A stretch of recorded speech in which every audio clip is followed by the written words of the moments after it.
Friends எல்லாத்துக்கும் வணக்கங்க. இன்றைக்கி நம்ம வர்னிஸ் கிச்சனில் ரொம்ப ஹெல்த்தியான சூப்பரான உடம்புக்கு அதிகம் சக்தி கொடுக்கக்கூடிய, உடம்பு சோர்வை குறைக்கக்கூடிய, மன அழுத்தத்தை குறைக்கக்கூடிய ஒரு சூப்பரான ஜூஸ் தாங்க பார்க்க போகிறோம். வாங்க இந்த ஜூஸு எப்படி செய்யலான்னு பார்க்கலாம்.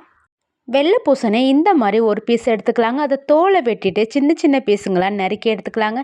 நறுக்குன வெள்ளை பூசணியை மிக்ஸி ஜாரில் சேர்த்துக்கலாங்க. மிளகு 10 சேர்த்துக்கலாங்க. கருவேப்பிலை ஒரு கொத்து சேர்த்துக்கலாங்க. 1 கப்பு தண்ணி ஊற்றி இதை நல்லா அரைச்சிக்கலாங்க. அரைச்ச வெள்ளை பூசணி ஜூஸை இந்த மாதிரி வடிகட்டி வச்சு வடிச்சுக்கலாங்க. வெள்ளை பூசணியில் 96% நீர் சத்து இருக்குதுங்க. புரதச்சத்து, நார்ச்சத்து எல்லாம் அதிகமாக இருக்குதுங்க. வைட்டமின் பி, வைட்டமின் சி எல்லாம் அதிகமாக இருக்குதுங்க.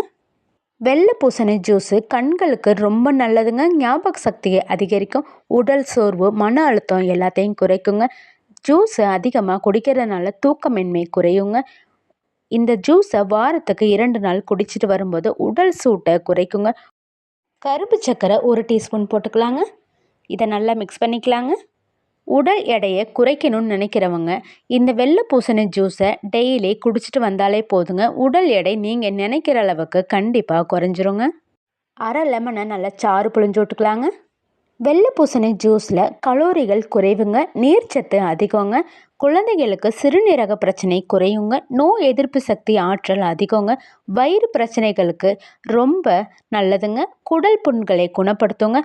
அல்சர் பிரச்சனை உள்ளவங்க இந்த வெள்ளை பூசணி ஜூஸை தினமும் குடித்து வந்தால் அவங்களுக்கு அல்சர் பிரச்சனை முற்றிலும் குணமாகுங்க. ஃப்ரெண்ட்ஸ், நீங்கள் இன்னும் வர்னிஸ் கிச்சனை சப்ஸ்கிரைப் பண்ணலன்னா ப்ளீஸ் சப்ஸ்கிரைப் பண்ணி வச்சுக்கோங்க ஃப்ரெண்ட்ஸ். அப்படியே பக்கத்தில் உள்ள பெல் பட்டனையும் கிளிக் பண்ணிக்கோங்க. அப்போ தாங்க நான் போடுற எல்லா வீடியோவும் உடனுக்குடனே வருங்க. சப்ஸ்கிரைப் பண்ணுங்கள், ஷேர் பண்ணுங்கள், உங்கள் ஃப்ரெண்ட்ஸ் அண்ட் ஃபேமிலிக்கு ஷேர் பண்ணுங்கள். நீங்களும் இந்த ஜூஸை செஞ்சு பாருங்கள். செஞ்சு பார்த்துட்டு எப்படி வந்துச்சுன்னு கமெண்ட் பாக்ஸில் சொல்லுங்கள் friends. Thank you friends. Thank you for வாட்சிங்.